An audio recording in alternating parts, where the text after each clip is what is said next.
तो कुरान क्या कहता है, वला तअसौ अला मा फातकुम, जो चीज़ नहीं मिली है उस पर अफसोस मत करो। बहुत सी चीज़ें ज़िंदगी में नहीं मिलती तो अफसोस ना करो, भाई अल्लाह उसको अल्टरनेट भी दे सकता है, नहीं भी दिया तो अल्लाह ने छीनी है ना, तो कोई उसमें हिकमत होगी। हदीस में जो आता है ना, अल्लाह कहते हैं कि मैं अपने बंदे के साथ वो मामला करता हूँ जो बंदा जैसा मेरे साथ गुमान रखता है, तो उसका यही मतलब है।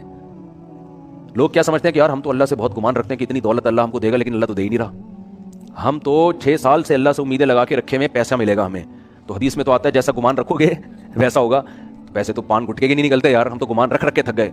हर हदीस का एक खास मफहूम होता है। मतलब हदीस का यह है कि आपके साथ अगर ऐसा लग रहा है कि गलत हो रहा है, आप कामों में नाकाम हो रहे हैं, आप अल्लाह से अच्छी उम्मीद रखो कि इंशाल्लाह इसी में खैर होगी, तो वाकई उसमें फिर खैर होगी।